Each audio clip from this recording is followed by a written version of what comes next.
Head vaatajad, võib-olla on üllatav see, et 28% Eesti riigiteedest on kruusa- või pinnasteed. Kuigi nad kipuvad kuival ajal tolmama ja muul ajal lagunema, on kruusateedel siiski mingi romantiline kuvand, kas pole? Tere Kerli, miks kruusateed siis nii edukalt lagunevad ja mida nendega pihta hakata? Tere, just selle teema ma täna lahkamiseks võtangi. Kas panna kõik need asfaldi alla või jätta midagi nipernaadidele ka? Kas kruusateid säilitatakse või on pigem plaanis neid rohkem katte alla viia? Riigil on kindel plaan suurema liiklusintensiivsusega kruusateed viia katte alla. See tähendab seda, et teedel, kus on liiklust üle 50 auto ööpäevas, on plaanis kava realiseerida aastaks 2030. Mis on kruusatee miinused ja plussid? Miinuseks on kindlasti suurte sademete korral tema katte ülemärgumine. See tähendab seda, et tal on oht kaotada kandevõime. Ja teiseks miinuseks on suvine periood, kus kruusatee kipub tolmama. Plussiks on muidugi see, et väiksematel liiklusintensiivsusega teedel, kus on teed remonditud, nad sobivad hästi keskkonda ja peavad vastu. Siin on nüüd väga hästi näha, mida teeb pehme talv kruusateega. On augud, on muda, on roopad. Miks laguneb kevadeks kruusatee ära? Kruusateed lagunevad peamiselt kahel põhjusel. Üheks põhjuseks on välja ehitamata muldkehad, ehk siis kruuskate on ehitatud muldkehale, mis koosnevad suures osas kas savist, liivsavist või siis muudest materjalidest, mis ei treeni hästi. Ja teine põhjus on siis see, et on kas teepeenrad on liiga kõrged, et vesi ei pääse kruuskatelt ära või puuduvad külgkraavid.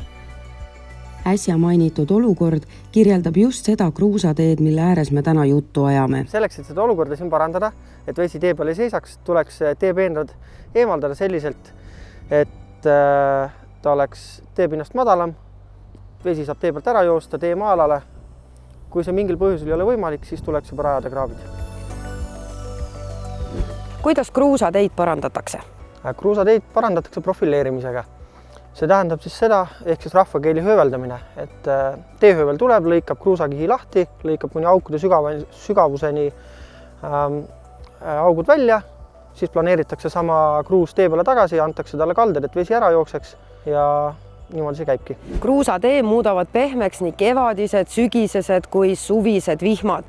Varakevadeti võivad mõned väiksemad kruusateed muutuda sõiduautodel isegi läbimatuks. Teede seisukorda halvendab oluliselt ka see, kui raskeveokite juhid ei pea kinni kruusateedele paigutatud massipiirangutest. No siin on ilmselgelt näha, et siia metsa on sõitnud sissevesid välja mingi suur metsaveomasin, mis ilmselt kaalub rohkem kui siia teele kehtestatud 8 tonni piirang. Tihtipeale kruusateede üheks probleemiks ongi see, et metsad, mida veetakse välja, asuvad täpselt nende ääres. Aga metsavedajad tihti ei hooli sellest, et on niisugune periood, kus kruusatee ei kannata raske tehnikat.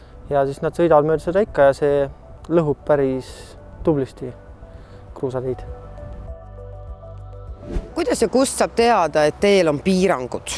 Kõige parema ülevaate riigiteedel toimuvast saab veebirakendustest tarktee.ee. Seal kaardirakendusel on välja toodud kõik teedele kehtestatud piirangud. Olgu nad siis kiiruspiirangud, koormuspiirangud või mis iganes informatsioon. Millised on nõuanded ja soovitused autojuhtidele, et kruusateid hoida? Kõige tähtsam soovitus on kindlasti, et tuleks kinni pidada kehtestatud piirkiirustest.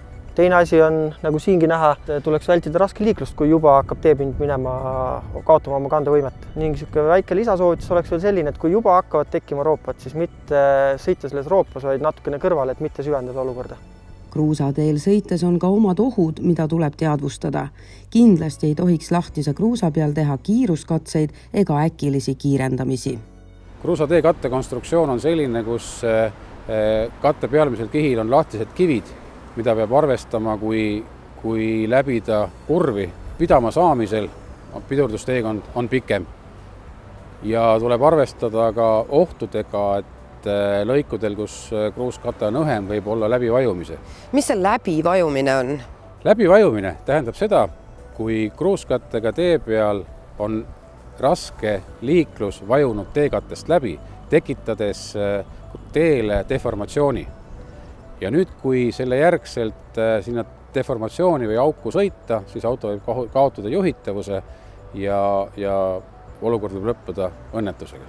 Kruusateel tasub rahulikult sõita enda auto ohutuse ja teekatte huvides. Head teed!